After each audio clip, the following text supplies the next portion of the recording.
Okay, so in this video, we're going to take a look at conditional loops or while loops. So last lesson we looked at count control, so we used the for loop. Now we're going to use the while loop. Now, whiles can be used as for loops.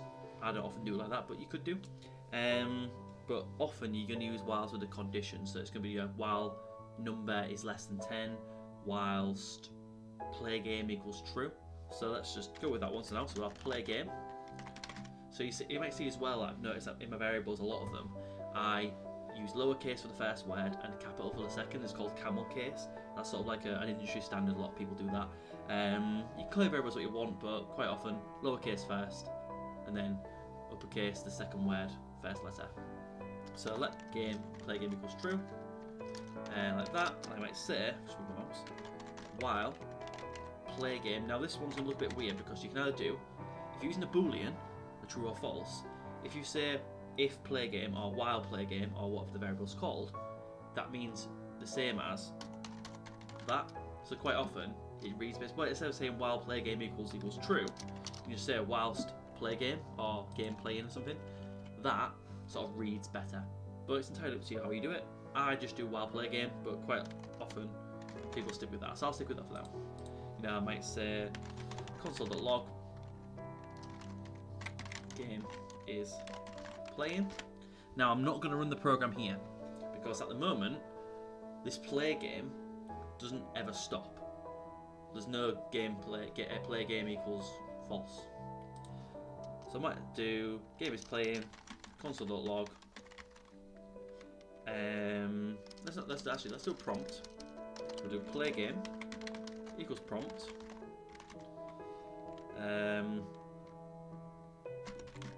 Press, I don't know, anything to stop. So what I'll do is, it's not going to say anything at the minute because it'll do the prompt straight away. So if I just press cancel, so game is playing and it stopped, okay? Because it's gone from being true to essentially being anything else. I pressed cancel, so it was undefined. So if I take that out though, this is where it's going to be a bit of a fail because it's going to do an infinite loop. So if I just run that, it's probably going to crash. It does happen a lot because Replic's not great with infinite loops. It'll normally, I'm probably going to regret doing this, it'll probably stay on this screen, and then what we'll find is I'll keep pressing run and it's not going to do anything. See there? Because what's happened there is an infinite loop and you're going to get into loads of infinite loops.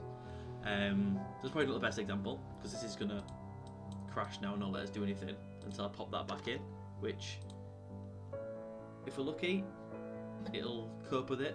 I know on worse computers, like ones that with not a lot of memory and things, it just doesn't like it. Quite often you've got to refresh the page and it's still a bit of a faff. See, it's crashed now, and the reason is that I've just looped around continuously, used up all my resources, just saying the same thing over and over and over and over and over again. I don't know if you can hear, but I use a gaming laptop. It's not the best. That's actually sort of working quite hard now because it has gone ahead. There you go, and it's crashed. So let's just get Chrome back up and get back onto our program once it loads. Just give it a minute. Maybe I should cut this. But yeah, so your while loop, your condition can last forever. Because what I normally say is, if you know how many times you're going to loop something, we use a count controlled. If you're not sure, you're about and ahhing, login attempts, for example, until you get the password right, you're going to keep logging in, logging in, logging in, logging in. And that's the same thing, really. So if you don't know, there we go. So I'll just go back onto Replit. If you're not sure how many times it's going to loop, then you're better off using a conditional loop. Now we're gonna get rid of that, and that's back in. We're back in the program. We're all good. So let's just say let username equals prompt into username, and we're gonna let password into password. Now, what we might say is let access equals false. Now here's going to look a bit funny as well. So that would mean while access equals true. If I put an exclamation mark here, that means while access is false, or whilst access is not true. Exclamation mark means not, but I could also quite easily just do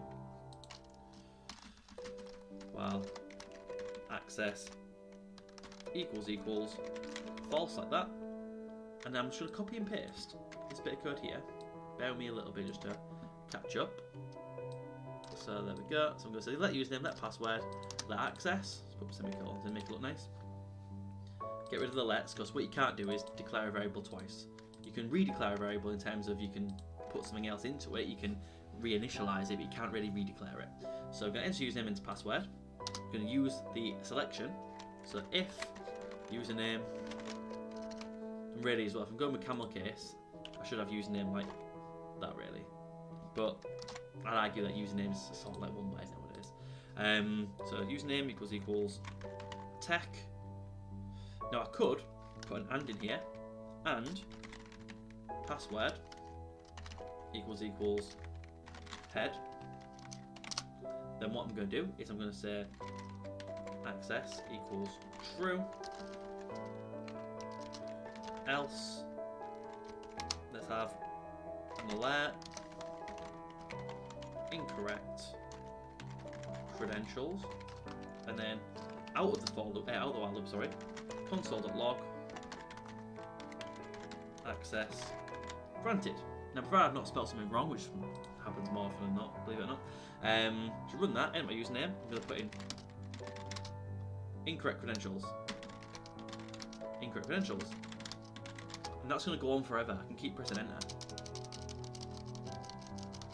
I know you can't quite see the pop-up box, you can't really move them in Chrome, but that's asking me for password, and then that's saying incorrect credentials there.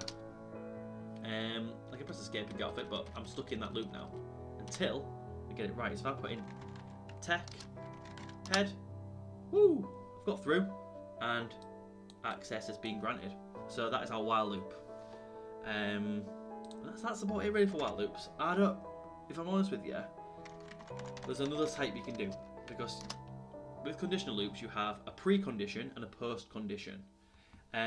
So a precondition is this one here, so we do the condition first.